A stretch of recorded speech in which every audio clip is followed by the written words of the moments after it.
नमस्कार। इस हफ्ते के समाचार कैप्सूल में आने के लिए धन्यवाद। क्या आपने ये कहावत सुनी है, काम ही काम, न कोई मोद न आराम, फिर कैसे चमके चिपटू राम। जी हाँ, इसमें भी कुछ सच तो छिपा है। यदि आप अपने दिमाग को बड़े कामों के लिए तैयार करना चाहते हैं तो शरीर को चुस्त बनाए रखें। चलिए शुरुआत करते हैं आज के न्यूज़ कैप्सूल की।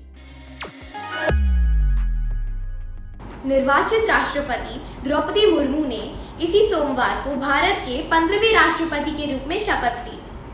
भारत के चीफ जस्टिस एन.वी. रामन्ना ने 21 तोपों की सलामी के बाद उन्हें संसद भवन के सेंट्रल हॉल में शपथ दिलाई। पिछले हफ्ते उन्होंने विपक्ष दल के उम्मीदवार यशवंत सिन्हा को हराकर इतिहास रच दिया और वे इस टॉप कॉन्स्टिट्यूशनल पोस्ट पर आने वाली पहली जनजातीय महिला बन गई हैं। पर क्या आपको मालूम है कि द्रौपदी मुर्मू 25 जुलाई को शपथ लेने वाली लगातार 10वीं राष्ट्रपति रही हैं। भारत के छठे राष्ट्रपति नीलम संजीवा रेड्डी ने सबसे पहले 1977 में इसी दिन शपथ ली थी और उसके बाद एपीजे अब्दुल कलाम, प्रतिभा पाटिल और प्रणब मुखर्जी ने भी इसी ऐतिहासिक दिन अपनी अपनी शपथ ली थी। हालांकि इसके लिए कोई लिखित नियम नहीं है। हम द्रौपदी मुर्मू को बधाई देते हैं और अपने नए राष्ट्रपति के रूप में उनके कार्यकाल के लिए हम शुभकामनाएं देते हैं। भारत के छात्रों ने मैथमेटिक्स, फिजिक्स, बायोलॉजी और केमिस्ट्री में अंतर्राष्ट्रीय ओलंपियाड में अपने देश के लिए गौरव का काम किया।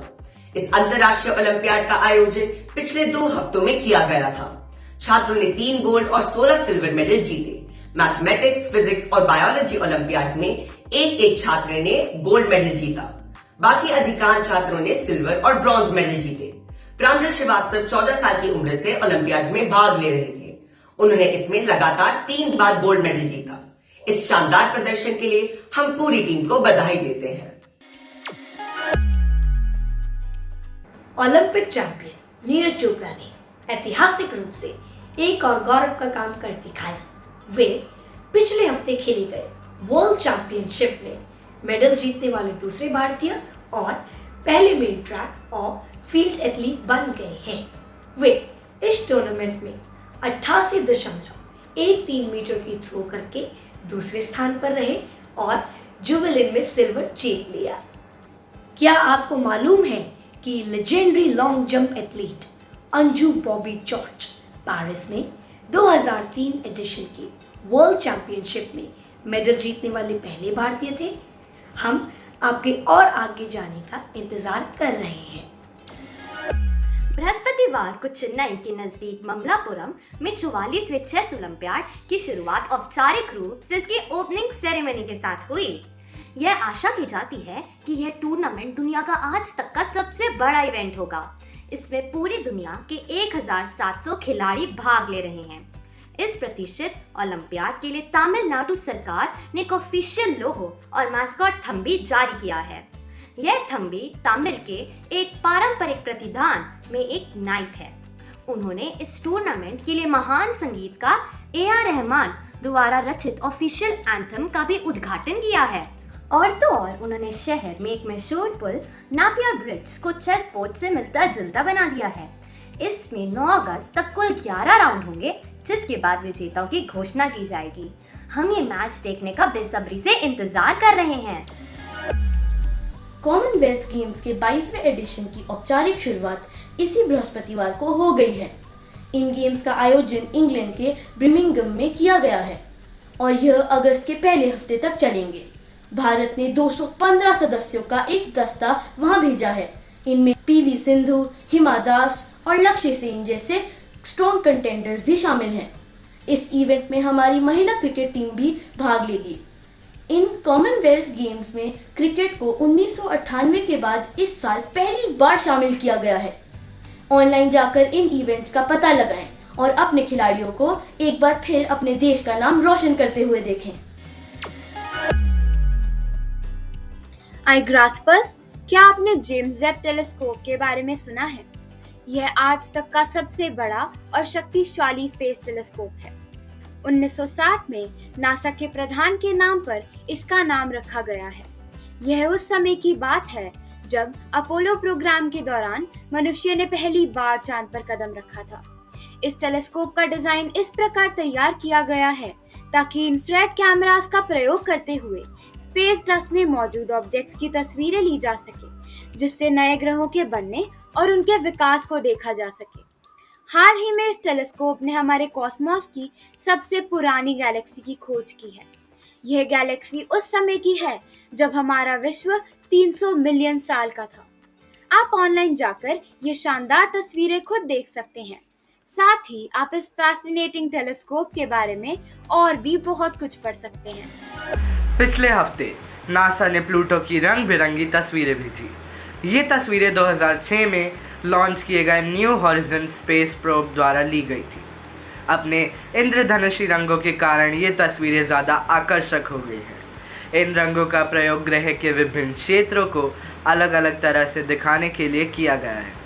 नासा ने यह भी स्पष्ट किया है कि प्लूटो अपने कॉम्प्लेक्स सरफेस में इतना रहस्यपूर्ण कैसे है, जिसमें यूरोपा के पहाड़ों की याद दिलाने वाले पहाड़ी क्षेत्रों से लेकर सपाट बर्फीले क्षेत्र भी हैं। इंटरनेशनल एस्ट्रोनॉमिकल यूनियन ने 2019 में प्लूटो के प्लैनेटरी स्टेटस को ड्वार्फ प्लैनेट का दर्जा दे दिया था, क्योंकि वह अपने ऑर्बिट के आसपास की सफाई के मानदंड को पूरा नहीं करता था। ऑनलाइन जाकर इसकी मंत्रमुग्ध करने वाली तस्वीरें देखिए और नई ताज़ा खबरों के लिए हमारे चैनल को सब्सक्राइब ज़रूर करें। पिछले हफ्ते ऑस्ट्रेलिया के एक शहर मिल्डोरा में आसमान रहस्यमय रूप से चमकता हुआ गुलाबी हो गया, जिसे देखकर वहां के नागरिक और सोशल मीडिया भी हैरान हो गया।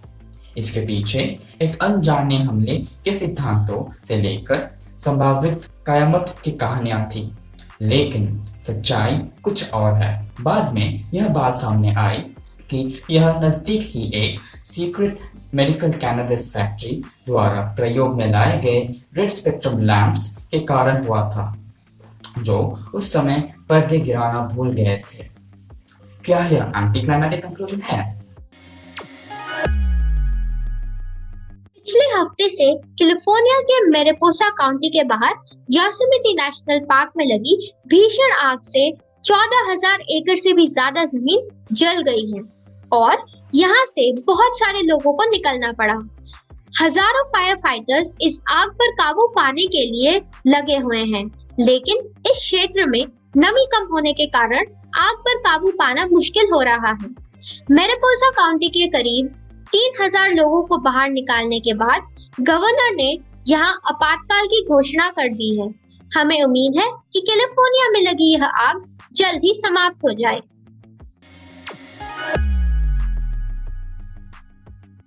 देश अब भारत की स्वतंत्रता के 75 वर्ष मनाने की तैयारी कर रहा है। सरकार ने अब भारत के फ्लैग कोड में सुधार किया है। यदि कोई नागरिक चाहे तो अब तिरंगा रात में भी फहराया जा सकता है। क्या आपको मालूम है कि इससे पहले आप ये झंडा केवल सूर्योदय से लेकर सूर्यास्त तक ही फहरा सकते थे। यह सुधार हर घर तिरंगा के राष्ट्रीय अभियान की तैयारी के लिए किया गया है, जिसमें पूरे भारत में 13 से 15 अगस्त के दौरान 20 करोड़ घरों में तिरंगा फहराया जाएगा। आप भी इस अभियान में भाग लें और इन दिनों में तिरंगा फहराकर स्वतंत्रता का जश्न मनाएं। ऐसा कहा जा रहा है कि हाल ही में यूरोप के नॉर्थ मैसेडोनिया का एक आदमी माइटी बीच के किनारे स्ट्रॉन्ग करेंट्स में 18 घंटों तक फंसा रहा। इसके बावजूद उसके जिंदा रहने का कारण आपको हैरान कर देगा। 2 लड़कों की छोटी सी फुटबॉल खो गई थी। कोस्ट गार्ड द्वारा ढूंढे जाने तक इवान उस फुटबॉल को पकड़कर 18 घंटों तक लहरों से जूझता रहा। यदि आपने कास्टअवे में टॉम हैंक्स को देखा है तो क्या ये उसी फिल्म का सीन नहीं लगता? इस सप्ताह का मुहावरा है तितर बितर होना, जिसका मतलब है बिखर जाना। पुलिस के आते ही चोर तितर बितर हो गए। बूझो तो जाने, ऐसी कौन सी चीज़ है जिसे हम पानी के अंदर खाते हैं? गोता। पहचानो कौन। ये भारतीय व्यवसाय अनौपचारिक रूप से भारतीय आईटी इंडस्ट्री के सम्राट माने जाते हैं और ये सॉफ्टवेयर उद्योग की महान हस्ती हैं। दूसरा, ये भारत के सबसे बड़े अमीर लोगों में से एक हैं। इनकी टोटल नेटवर्थ लगभग $10 बिलियन है। उन्होंने इसका आधा हिस्सा भारत में शिक्षा और अन्य क्षेत्रों के लिए दान करने का वादा किया है। तीसरा, वे भारत की सबसे बड़ी software service provider company Wipro limited के चेयरमैन और फाउंडर हैं। इस कंपनी में देश के लगभग 1.6 लाख लोग काम करते हैं। ये अजीम प्रेम जी ही हैं। क्या आपको मालूम है कि अजीम प्रेम जी फाउंडेशन ने कोविड-19 महामारी से प्रभावित लोगों के लिए $150 मिलियन प्लेज किए हैं। उन्होंने हमें सिखाया है कि हम समाज सेवा कैसे कर सकते हैं। इसके लिए उनका बहुत बहुत धन्यवाद। क्या आपको मालूम है कि आप underwater mountain bike race में भाग ले सकते हैं? इस रेस का आयोजन हर साल 4 जुलाई को वेल्स, यूनाइटेड किंगडम में किया जाता है। इसका आयोजन चिल्ड्रंस माइल ऑफ होप के लिए पैसा इकट्ठा करने के लिए किया जाता है, जो कैंसर में रिसर्च को प्रोत्साहन देता है और कैंसर वॉरियर्स के लिए खुशी और सकारात्मकता लाता है। Quiz time. हर साल उत्तरी कैरोलिना में अंडर वाटर बाइक रेस का आयोजन कौन करते हैं? अपने उत्तर कॉन्टैक्ट अस @igrass.com पर अपने पूरे नाम, स्कूल के नाम और एक फोटो के साथ लिख भेजिए। पिछले सप्ताह के प्रश्न का उत्तर। बकरियों की परिधीय दृष्टि लगभग 320 से 340 डिग्री होती है, जो उन्हें शिकारियों की पहचान करने में मदद करती है। भावी युवाओं के लिए भारत के प्रमुख समाचार कैप्सूल iGrass द्वारा आयोजित साप्ताहिक क्विज में सफलतापूर्वक भाग लेने पर टैगोर इंटरनेशनल स्कूल वसंत विहार के देबशीष सरकार का हार्दिक अभिनंदन। हमें उम्मीद है कि हमारा आज का समाचार कैप्सूल आपको अच्छा लगा होगा। iGraspers याद रखें कि आपका शरीर जो भी व्यायाम कर सकता है उसे खुशी से करें। ये ना समझे कि कुछ आपने खाया है यह उसकी सजा है। आपके लिए आज की यह तकलीफ कल आपकी ताकत बन सकती है। चलिए, आपसे अगले हफ्ते फिर मुलाकात होगी। नमस्ते।